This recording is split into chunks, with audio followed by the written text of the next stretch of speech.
جو ایک بہت ہی مثبت ایک تبدیلی نظر آ رہی ہے. پاکستان امریکہ تعلقات میں قربت ہے.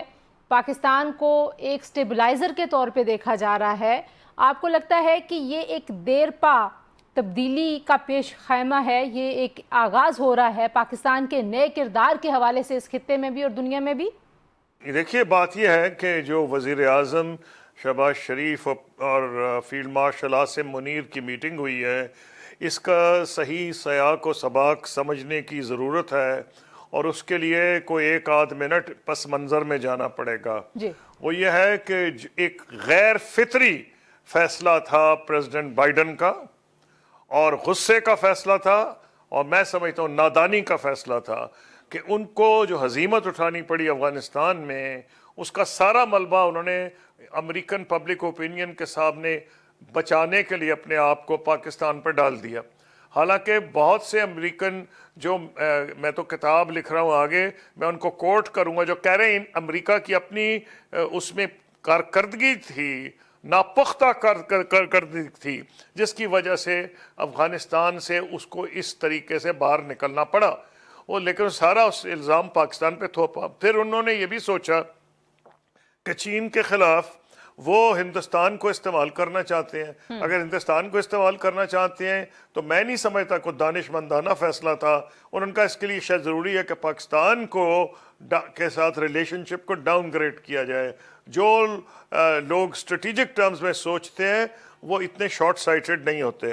ایران اور اسرائیل کے تنازع پاکستان نے جیسے ایک لیڈ رول پلے کیا، پاکستان نے بڑا واضح موقف لیا. اسی طریقے سے مشرق وسطیٰ کی صورتحال پہ بھی اسرائیل کے خلاف بھی پاکستان جو ہے وہ ووکل ہو کے بڑا بولڈ ایک سٹانس لیتا ہوا دکھائی دیتا ہے.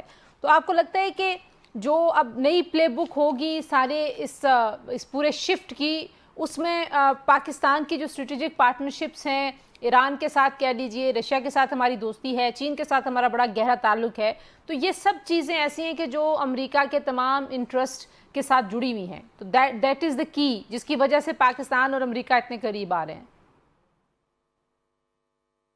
دیکھیے، بات یہ ہے کہ میں نے آپ کو کہا نا کہ بھارت نے جو انتظامیہ بائیڈن ایڈمنسٹریشن جو فیصلہ کیا تھا، بھارت کو بڑی غلط فہمی ہو گئی اور اس نے اپنے آپ کو بڑی طاقت سمجھنا شروع کر دیا. مانتا ہوں کہ ہم سے بڑی طاقت ہے، ہم سے اکنامکلی بڑی ہے، لیکن کبھی اس نے یہ سوچا ہے کہ بھارت میں غربت کتنی ہے؟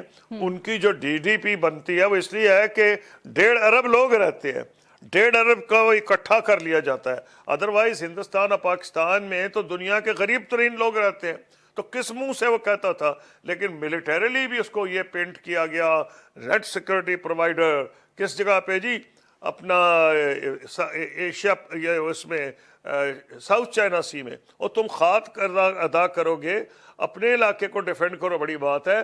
تو جب ہمارے گلف کے مسلمان دوست بھی یہ سمجھ رہے تھے کہ بھارت بہت بڑی طاقت بن رہا ہے، اس کا خود بیڑا غرق نریندر مودی نے کر دیا.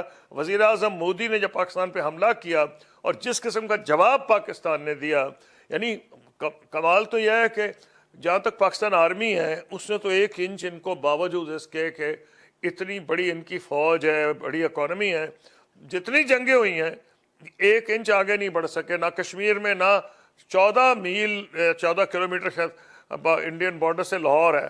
اور مجھے یاد ہے 65 کی جنگ میں ان کے ایک جرنیل نے کہا تھا، شام کی میں وسکی پیوں گا لاہور جم خانہ میں، خاکم بدہن. اب بھئی تم یہاں تو کچھ کر نہیں سکے تو دنیا میں کیا سیکیورٹی پرووائڈ کرو گے؟ قصوری صاحب، جو ٹونی بلیئر نے جو کام کیا تھا جب وہ خلیجی ممالک اور یہاں پہ ایک اسپیشل مندوب کے طور پہ، ایل چی کے طور پہ کام کر رہے تھے اپنی وزارت عظمیٰ کے بعد، ایک تو کہا یہ جا رہا ہے کہ اسی پلان کے ارد گرد یہ پلان بھی ہے، اسی پہ بنیاد رکھتا ہے، لیکن اس میں جنگ بندی اور ایک لمبے عرصے کی جنگ بندی بھی شامل ہے. ساتھ ہی ساتھ کچھ ایسی خبریں بھی آ رہی ہیں کہ جو ٹونی بلیئر کا کردار ہے وہ بھی سوچا جا رہا ہے کہ شاید ایک ایسی اتھارٹی قائم کی جائے اور جو قیادت ہے وہ ان کو دی جائے. آپ کو لگتا ہے کہ یہ ورکیبل سولوشن ہو سکتا ہے اگر مسلم دنیا بھی صدر ٹرمپ کو کہہ رہی ہے کہ آپ کریں؟ مغرب آپ دیکھیں کہ اپنے آپ کو اب اسرائیل سے دور کر رہا ہے کیونکہ وہ کہہ رہے ہیں کہ اس سے زیادہ انسانی بحران اور المیہ جو ہے وہ ڈیفینڈ ہو نہیں سکتا جو غزہ میں کر دیا آپ نے. دیکھیے ٹونی بلیئر صاحب سے تو میں نے خود ڈیل کیا ہے اور میں نے کافی ان کا ذکر کیا اپنی کتاب میں یہ کہہ رہا ہوں کہ جتنے یہ پاسبل لوگ آ رہے ہیں ٹونی بلیئر کو اس لیے میں سمجھتا ہوں، ایک تو ان کی ایک پرسنالٹی رہی ہے، فارمر پرائم منسٹر ہیں، وہ پاکستان کے دوست تھے، ان کے دور میں سب سے بڑا پیکج جو پاکستان کو ملا تھا سوشل سیکٹر میں ٹونی بلیئر کے دور میں شاید 1 بلین پاؤنڈز کا تھا، مجھے اچھی طرح یاد ہے، میں نے ان کو لاہور میں ان کو ریسیو بھی کیا تھا۔ جی کہنا یہ ہے کہ انہوں نے سیکرٹلی کام کیا ہے، کیونکہ یہ جو 21 پوائنٹس یا جتنے بھی ہیں یہ وہ خود اعلان نہیں کر سکتے، انہوں نے سعودی عرب، قطر، اسرائیل سب سے کوئی نہ کوئی بات تو کی ہے نا۔ جی جی نہیں بالکل، تو وہ اتنا کوئی بیوقوف آدمی نہیں جو بندہ برطانیہ کا پرائم منسٹر رہا ہو، اگر وہ ایک کر رہا ہے، ان کی یہ ہے کہ اگر وہ اس کے ہیڈ ہوتے ہیں، سیکیورٹی دیتے ہیں، آئیڈیل سولوشن تو اب ہونا نہیں ہے، لیکن چلے اتنا تو ان کی جانیں بچ جائیں، یہ تو نسل کشی پہ تل گئے ہیں اسرائیلی جو ہے حماس کی، تو کوئی ایسا سلوشن ہو جس کے اندر فلسطینی ریاست کو ایکسیپٹ کیا جائے اور یہ گارنٹی دی جائے۔